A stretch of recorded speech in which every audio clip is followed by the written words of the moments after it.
السلام عليكم، كي راكم غاية؟ ان شاء الله كامل تكونوا بخير وعلى خير وهانيين. ان شاء الله يلقاكم هذا الفيديو باحسن الاحوال. القصه تاع نهار اليوم تقول: انا سميه زدت وتربيت في اسره متوسطه. بابا كان عنده حانوت تاع الديكريساج، وماما كانت قاعده في الدار. عشنا لاباس بينا وحاجه ما كانت تخصنا بالدار بالطوموبيل برزقنا. المهم اللي نشفى على روحي كل خميس وجمعه بابا يدينا كاش بلاصه نحوسو، والحمد لله كنا عايشين بخير.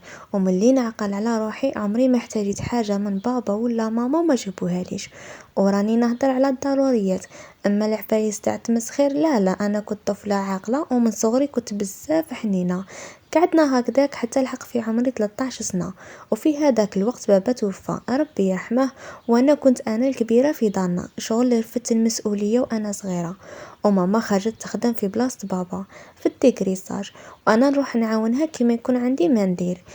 في القرايه كنت نقرا مليح وكنت من الاوائل، وكي مات بابا زدت فرصتي على روحي. كنت حابه نوصل وحبيت نوقف مع ماما. كنت نحس بواحد المسؤوليه كبيره بزاف، وكنت من التكريساج للمسيد ومن المسيد للتكريساج، ما نروح منا ولا منا. ما عندي صحابات، ما نجمع مع البنات، ما نخرج ندور في الزنق. المهم فاتوا يامات وانا كبرت حتى النهار اللي ربحت فيه الباك. جبت الباك وجبته بمعدل كبير على المعدل اللي كنت نحلم به. بصح ما نقدرش نوصف لكم كيفاش كنت نقرا. كنت نحفظ الليل والنهار، وكي نمشي عند ماما للديكريساج عينيا غير على الكتب والكراريس، ومن داك غير في الدهن تاعي ونراجع. المهم جبت الباك، وكي جبته دخلت لواحد المدرسه عليا. كان الحلم تاعي ندخل نقرا فيها، بصح كانت ماما مخلوعه عليا لخاطرش هاد المدرسه جايه في ولايه خلاف الولايه تاعي، وما كانش قادره تبعتني. وقالت لي الهضره تاع الناس وكيفاش نديرو وانتي طفله ومنا وملهيه. بصح خوالي وحتى عمومي ناضولها، قالوا لها بلاكي توقفي في وجه بنتك وديري فيها الثقه. المهم تشجعت ماما ورحت انا وهي وعمي كانوا عنده بزاف المعارف وعلاقات ويعرف الناس. المهم عمي تمتم فرا لي اموراتي ودخلت وسجلت في الاقامه، والحمد لله ربي سهل لي كل شيء. وهما رجعوا، انا بديت نقرا ووليت ساكنه وحدي مع البنات. انا تزيرت وما وليش هذيك الطفله اللي زعما تتكل على يماها، باسكو انا كنت نتكل عليها في بزاف صوالح. وما نكذبش عليكم كانوا يامات بزاف شابين وتعيشوهم مرة في العمر. بصح انا كنت عاقله وترونكيل بزاف. وكاينه كلمه كانت ماما قالتها لي كي جيت جايه، حطيتها في منقوش في ودني، عمري ما نسيتها. وكل ما نجي ندير كاش حاجه ولا كاش عفسه نتفكرها. ماما كي كانت رايحه ومخلاتني قالت لي شوفي يا بنتي، انا راني دايره في كونفيونس، بالك تبدليني وبالك تبهدلي حتى باباك. صح باباك راه مات، بصح اسمه عمره ما مات. ربي يرضى عليك، وبلا ما نوصيك تعرفي اش ديري واش ما ديريش. وانا عمري تصاحبت ودخلت في علاقات ولا هدرت مع كاش واحد كاع هذيك المده اللي كنت نقرا فيها وحدي، وكنت قادره ندير شندير نحب وقت ما حبيت. بصح كلام ماما كان دايما يدور في راسي. كنت مقابله غير قرايتي، وكنت نجي ما بين الاوائل، وكنت متميزه في هذيك المدرسه، وكنت بنت عاقله لواحد الدرجه ما تنوصفها لكمش. الحمد لله كانوا كامل يعرفوني ويعرفوا اخلاقي، وكنت عزيزه على كامل الناس. المهم جوزت هذيك المده تاع القرايه حتى نهار اللي ديت فيه الدبلوم تاعي. ومباشرة بعد ما ديت الدبلوم تاعي عمي توسط لي وخدمت في واحد الشركة معروفة في واحد البوست عمري ما كنت نحلم نحكمه. خدمت وربي كان مسهل لي في كل شيء. ماما فرحتها بيا ما نقدرش نوصفها لكم، حتى خوتي واخواتاتي اللي كانوا صغار الحمد لله تاني كانوا يقراوا مليح. المهم فاتت الايام حتى نهار اللي سي تاعي اللي كنت نقرا فيه حل جروب، وبعتوا بعتوا انفيتاسيون كامل اللي كانوا يقراو تما من قبل. وهذيك لا جينيراسيون تاعي بالذات كانوا دايرين جروب واحد اخر وضافوني ليه، وبقينا مره على مره نهضروا. وفي هذاك الجروب كان كل واحد يحكي اش دار في حياته، ونبعتوا تصاورنا كي كنا صغار وكيفاش ولينا. المهم قعدنا هكاك حتى لواحد النهار وصلتني انفيتاسيون. كي وصلتني عرفت شكون تمتم، عرفتها شكون. كان واحد يقرا معايا، غير شفته اكسبتيته، ابعث لي ميساج السلام صافا لاباس الحمد لله. قال لي معك رامي؟ قلت له ايه عقلت عليك. قال لي: شاركتي في حياتك؟ ومنا قلت له: قريت في المدرسة الفلانية وراني خدامة في شركة الفلانية. وانت؟ قال لي: انا كملت قرايتي في الجامعة وراني حاكم حيط. وراكي عارفه اللي عندهم الدبلوم لا ماجوريتي، وبدا يشكي لي. قلت له: معليش ربي يجيب وخلاص. قعدنا مرة على مرة نهضروا، وعلاقتنا في الاول كانت غير صداقه، حتى السيد وليت غير ندخل يحكمني: حقا كيفاش راكي، حقا شراكي ديري، حقا تحكي لي. المهم طولنا حتى جا واحد النهار وقال لي: شوفي انا راكي عجبتني بزاف بزاف وتعلقت بك، واني حاب نكون معاك اون كوبل. انا هاد العلاقات كانوا خاطيني. قلت له: شوف يا ولد الناس، انا العلاقات هادو ما يدخلوش كامل لراسي. قال لي: شفتي هذا واش كنت حاسه، ما كيش حابه ديري معايا علاقه باسكو انا شومير وانتي خدامه. والسيد بدا يلعب لي على لي سونتيمون، وانا شغل حسيت روحي بلي طيحت منه. وليت نقول له: لا لا ماشي هكذا، المساله ماهيش مساله انا خدامه وانت لا لا، المشكل انه انا من الاساس مانيش حابه ندير علاقه.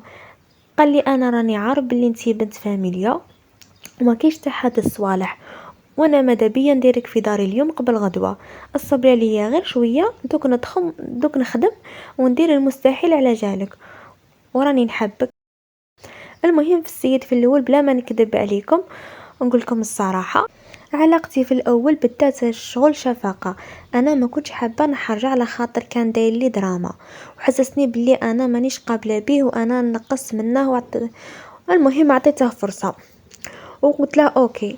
وقلت له: شوف بالك يقول لك راسك بلي تقلل مني الحياة، ولا كاش ما تقول لي كاش عفسه خاطيه، وبالك تبدا بهذيك تاع ارواحي منا خرجي منا، ارواح نروحوا للدار، بالك تسيي حتى تلمسني. قال لي راني عارف بلي انتي بنت فاميليا وراح ندير المستحيل باش نخدم ونجي نخطبك.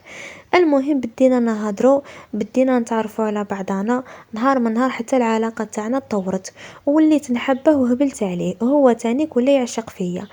كنت نحوس عليه يخدم، كنت عارفه باللي الخدمه حاجه ضروريه باش نتزوج به، بصح ما كنتش من هذوك البنات اللي زعما طامعه فيه ولا زعما زيرته ولا باش يدير لي دار ولا كاش حاجه.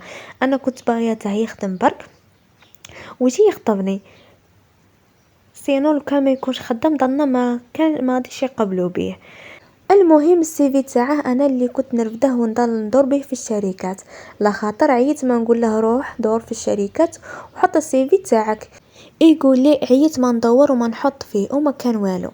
المهم انا ما كانش باب ما دقيتوش وما كانش واحد نعرفه ما حطيتش فيه السي في تاعه، ونطلب منهم باش يلقاو له خدمه. حتى النهار اللي خدم فيه السيد في واحد الشركه وبواحد الشهريه اللي كانت متواضعه ولا علاقه مع الشهريه تاعي، انا كان عندي المهم هو يكون خدام. قلت له: شوف رانا فوتنا مده مليحه مع بعض، وراهي الهضره بدات الدور، على خاطر انا وياه كنا عايشين في حي واحد.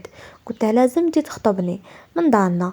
قال لي: اعطيني غير شويه تاع الوقت كف على رجليا ونجي نخطبك. قلت له: هاد الوقت تاع واش؟ قال لي: راكي عارفه العرس والمصاريف وزيد الدار. قلت له: شوف انا ماني حابه لا عرس لا والو، ارواح وان شاء الله ما يكون غير الخير. قال لي: والدار؟ قلت له: نكرو غير ابارتومون صغيره على قدنا ونشرو غير شومبرا وشي ميعنات وهانا سكننا. المهم السيد شغل كان يصعب في الموضوع، وانا عاودت الهضره تاع عمه ولا تضرب لي في راسي. وما نكذبش عليكم ما حبيتش كاش نهار كاش واحد يقول فيا كلمه ولا نص كلمه ولا يقول بنت فلان راهي متصاحبه مع فلان. قلت اللهم الحلال ومشي الحرام، ونبدا انا وياه من الزيرو. مالغري شهريته كانت ما تجيش ربع تاع شهريتي. المهم انا قعدت نهضر ونهضر ونهضر والسيد يتهرب ويصعب في الامور، حتى النهار اللي حكمته قلت له: شوف هما زوج كلمات، انا استنيتك وكنت نقول السيد ماهوش خدام، حتى ولو كان جيت لدارنا ما كانش راح يقبلوا بيك لا ما لا فاميلتي، بصح دوكا وحده من زوج. حبيت يا ولد الناس جيت تخطب صح، ما حبيتش تبقى على خير ومع السلامه. ولا يقولي: لا انا مانيش نتهرب من الزواج، انا غير حبيت نجي ونجيب الطبع والشان وحبيت ندير لك ونفعل لك ومنا وملهيه. قلت له: انا هاد الصوالح كامل ما يهمونيش، احنا نعقدوا وربي يسهل موراها. المهم جا السيد للدار خطبني، وماما ما كانش عجبها الحال، وقالت لي: هاد السيد ما عنده لا دار لا دوار وجاي يخطب، وين تسكني حتى معاه. قلت لها: ما شوفي نبدا انا وياه من الزيرو ونكلو كاش دار صغيره على قدنا وبشويه علينا وامورنا تسهل. قالت لي شوفي نقول لك انا هذا الزواج كامل ماهوش عاجبني وانتي ما راه ناقصك حتى حاجه. قالت لي علاش عليك على هذا الشيء كامل، ريحي بنتي حتى يجيك واحد كامل مكمول. قلت لها لا لا نقول لك يا اما انا هذا راني باغياته، وحتى عائلتي حتى واحد منهم ما كان عاجبه هذا الزواج. المهم جاو هادوك الناس وماما مسكينه كي قلت لها ما نديرش العرس قالت لي غير هادي اللي ما تكونش. قلت لها لا لا يا ماما رانا مزيرين وراح يكري لي مصاريف بزاف. قالت لي انا اللي ندير لبنتي العرس ولا فامي كامل كل واحد يعيط لي ويقول لي واش حبيتي كادو، وانا كنت نشرط عليهم من الفوق. هذا نقول له جيب لي تلفزيون، هذا ماشينه لافي. المهم كل واحد قال لي شي حبيتي وبلا ما نحشم نقول له كذا وكذا. بدينا نحوسوا على الدار ولقيت مشي دار دويره في واحد الحي شعبي، وكريت وجوزت عليها واحد البيدون تاع الصباغه. وطبعا اختكم منا هي اللي كانت تفورني وانا اللي كنت نخلص. المهم صبغناها وبديت نعدل فيها، فاميلتي كامل عاونوني كل واحد وش جاب لي. والسيد ما دار والو من غير الصداق اللي كان عطاني 15 مليون. قلت له هو الطبق والعشاء؟ قال لي انا ما عنديش هذيك 15 مليون فيها الخاتم والطبق والعشاء. قلت له 15 مليون غير صداق وحده. ورحت كي البهلوله خبيت على دارنا وشريت خاتم وشريت الطبق وقضيت والقضيه نتاع العشاء وعطيتهم له وقلت له جيبهم لي معاك. ونهار العرس كيف رحت سلفت من عند صحاباتي وشريت خاتم وشريت باغير وعطيتهم له وقلت له جيبهم لي قدام الناس. وتزوجت به، ومن نهار تزوجت به وانا رافده المسؤوليه، ومن نهار تزوجت به وانا غير في الحسابات، ومن نهار تزوجت به وهذيك الحطه والفشوش اللي كنت فيهم كامل بح. انا كانوا دراهمي كامل كنت نصرفهم غير على روحي، لا خاطر الحمد لله بابا كيما تخللنا كل خير. دراهمي كنت نخسرهم غير في الحوايج كوسميتيك والمكياج بابط. بصح من نهار تزوجت بيه وليت رفدت كامل المصاريف تاع الدار. هادوك 2 دورو اللي كان يخلصهم كان نص شهريته تقريبا يعطيها ليمه واخته، وانا كنت كامل ما نهدرش. المهم قعدنا هكاك مده وانا رافده هذاك الزواج وهذيك الدار على كتافي. نقول معليش دوك الراجل يولي لاباس بيه ودوك يوقف على رجليه ودوك وانا كيف بزاف تاع القصص اللي سمعتهم. كانوا عندي احلام كنت نقول اكيد راح يقدر القيمه تاع واش راني ندير معاه. المهم قعدنا هكذاك بشويه الراجل بدا يترقى، ومالغري كان يترقى انا ما كنت نشوف ما عنده والو. دائما يشتكي دائما ما عنديش، دائما ما كانش، لازم انا اللي ندير كلش. المشكل دي فوا انا نسلف ما يكونش عندي ونسلف وهو ما يدير حتى حاجه، حط يديه فيما بارد وانا نضل نجري ونقضي ونخلص. وبالنسبه للطياب انا اللي كنت قايمه كلش وكنت شاطره بسلامتي. كنا ندخلوا كيف من الخدمه هو يتكسل فوق الكنابي ويرقد وانا نبدي نطير وننزل وحدي. اذا باش نقضي لازم نرفد الطوموبيل ونهبط نقضي. كاش دواء انا نروح نجيبه، كاش ما يخص انا اللي نطيب. كان يتشرط هذه ناكلها هذه ما ناكلهاش، هذه نحبها هذه ما نحبهاش، علاش هذه هكا وعلاش درتي هكذا. وانا نقول معليش فوتي سميه ما عندكي ما ديري. المهم فاتوا لي حتى نهار اللي رفدت فيه الجوف ونهار اللي حملت حاجه ما تبدلت، رامي عليا كامل المسؤوليه. ماغري هذيك الساعه ما كنت قادره ندير والو. وقت اللي بديت فيه نتقل وليت نقول له يا فلان تعيش عاوني غير في الشغل، ما وليتش قادره نديره. يقول لي انا راجل نعاونك على كبري حبيتي ترديني شماته. قل له علاش اللي يعاون مرته شماته؟ الراجل هو اللي يعاون مرته. وراك تشوف فيا اصلا راني ثقيله وما قادراش، هاني هنا في الخدمه هاني هنا في الدار هاني على المصاريف والقضيان، وزيد دوكا راني محتاجه دراهم لا كلينيك. واللي نقول له عليها يقول لي ما عنديش. قال لي يا اخي لا كلينيك بلا سيرونس. قلت له شموش من لا سيرونس وعلاش لا سيرونس غادي يمدولك الدراهم افونس ياك لازم حتى تولد وتكمل باش بعد يرجعوا لك دراهمك. المهم السيد ضارب الدنيا بطالو. كي قررت نولد قلت له خصوني دراهم باش نشري حوايج البيبي وخصوني بزاف عفايس. قال لي انا ما عنديش من نجيب لك وما عنديش. وراجل نافخ روحه واحد النفخه شنقول لكم. المهم سلفت منه وسلفت من هي وكملت من عندي وشريت شكان خاصني. ودارنا يسقسوني غير فلان دار لي، فلان عمل لي، فلان هو اللي شرى لي، فلان هو اللي جاب لي. المهم قلت اوما نطلع لها علامه، وما حبيت زعما هكذا نطيح به قدامهم، نقول معليش ما عندهش، وراه بدا واحد المسؤوليه ماهيش كامل مسؤوليه تاعي، ونقول انا وياه واحد والزمن يحب المعاونه. المهم يكون معايا راجل برك. ولدت بنتي وجا السابع، قالك ما كان له ديريه، قالك ما كان له ديري السابع، هو ما عندهش، وانا الناس كامل كانوا يستناو في هذا السابع، والناس كامل جاوني لاكلينيك، وزيد زيادتي الاولى ضروري نديرها. قالك بح ما كانش. عاودت يا خواتاتي على السعدي وعدي، سلفت منا ومنا ودرت هذاك السابع، والسيد مخرج صدره ونافخ روحه هو فاميلته، وجايين وفرحانين وعجبهم الحال، تقول شي هو اللي مخلص كل شيء. المهم فات السابع وجوزت هذيك العطلة تاع الولادة، وقعدت هذيك المدة في الدار. عاود رجعت نتقاتل ما بين الدار وما بين الخدمة. نوض الصباح نرفد هذيك الطفلة نروح بها عند ماما، الصباح نجري نحطها عند ماما ونجري للخدمة نخدم، نرجع عشية من الخدمة نرفد بنتي ونرجع للدار ونحطها ونبدا في هذاك الشغل. كي نقول له شد الطفلة يقول لي علاش نرفدها، انا وليت لك مربيه. نقول له عاوني هذا الشيء بزاف عليا. يقول لي دبري راسك، هذا هو الزواج. نقول له كيفاش هذا هو الزواج؟ هذا هو الزواج كي يكون الراجل قد ماديا والمراه قاعده في الدار، بصح انت تبغي لي يعاونك في الزنقه وانا ما تعاونيش في الدار، انا ما نقدرش وحدي. يقول لي راكي تعايري فيا. هكا بداو المشاكل بيناتنا وبدا زقا، وليت نحس حياتي ظلمه، وباللي ماشي هذا هو الزواج اللي كنت متمنياته. وقعدت هكاك وقعدت صابره ونقول ماشي مشكل، ما كان له نوصل للطلاق، خلي صابره على جال بنتي ما نيتمهاش.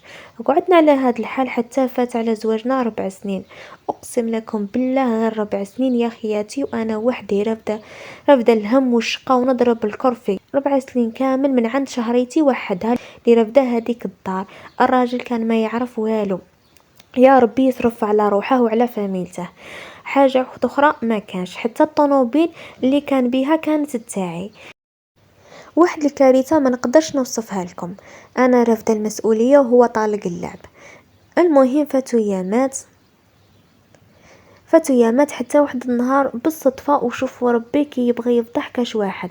بالصدفه اكتشفت باللي عندها علاقات مع البنات، ماشي وحده ماشي زوج، كان عندها فيسبوك وخد اخر، وداير نيميرو وخد اخر، وداير واتساب وخد اخر، ودايرهم في الطوموبيل. وروحي واش من قهاوي، واش من عرضات، واش من فليكساج، واش من هدايا، وكل شي بالدليل.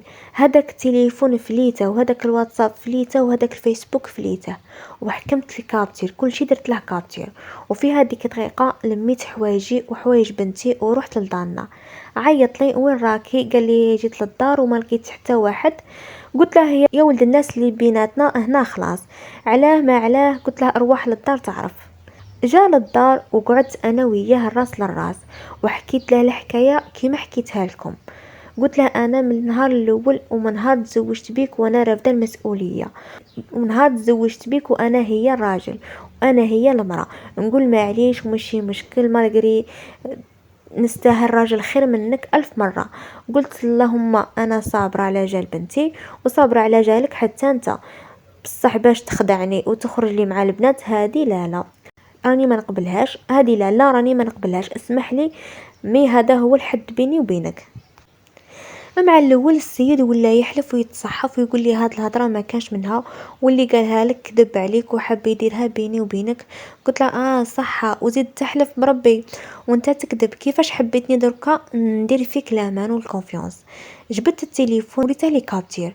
السيد كي شافهم ولا يقول لي والله ما انا هذا الفيسبوك ماشي تاعي، غير تاع صاحبي، فتحها عندي وبدا السيناريو ويدير في السيناريو، خليته حتى كمل. وجبت واحد الاوديو كان بعته لوحده ويقولها لا شوفي هنا تلاقينا قدام الدار الفلانيه في البلاصه الفلانيه. قلت له هذا تاني صاحبك؟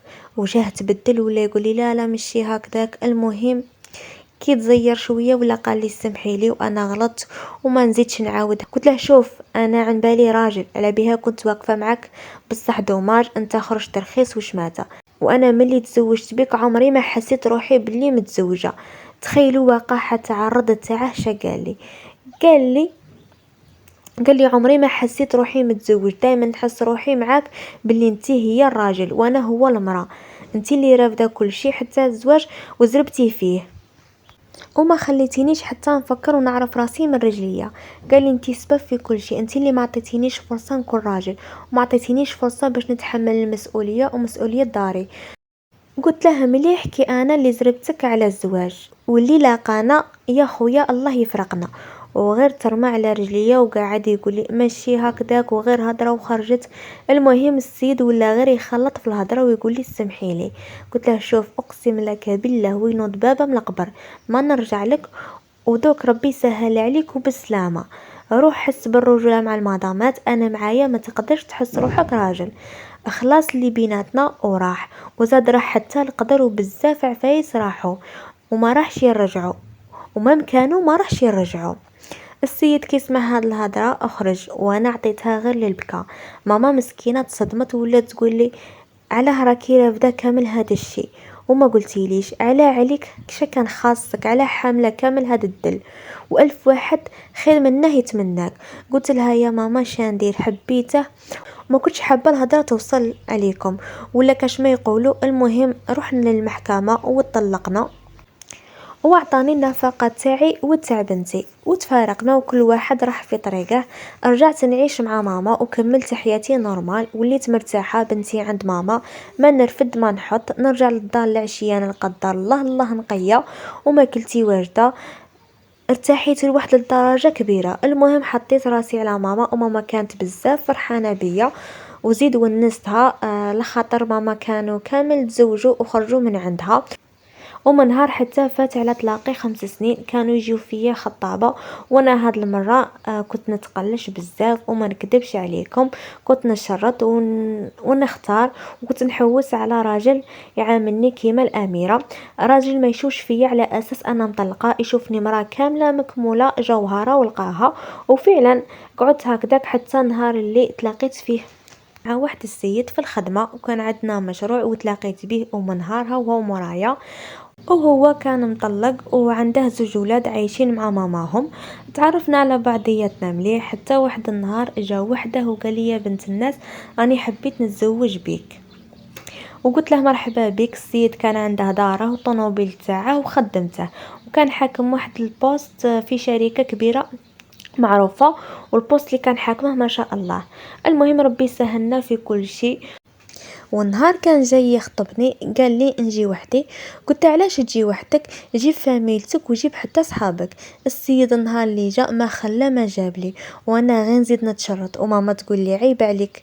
المهم جوزنا الخطبه ونهار الملاك ونهار قبل الملاك هكذاك بيامات قعدنا انا وياه وقلت له شوف يا ولد الناس انا حبيت طا في الصداق تاعي ولازم الذهب، ولا خاطر احنا في فاميلتنا كامل نحنيو على الذهب ولازم دير لي عرس.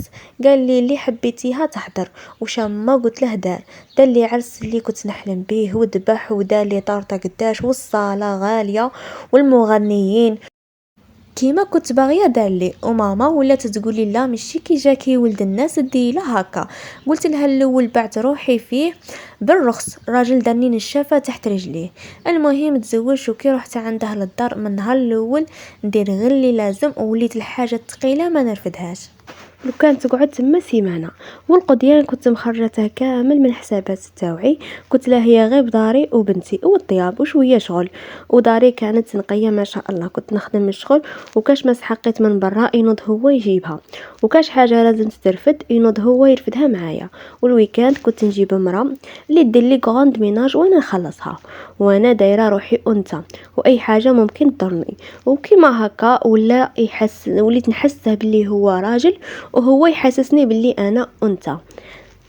هنا تنتهي القصه تاعنا. الى عجبتكم خليوا لي جيم وتعليق، وان شاء الله نشوفكم بخير وعلى خير في الفيديو الجاي، والسلام عليكم.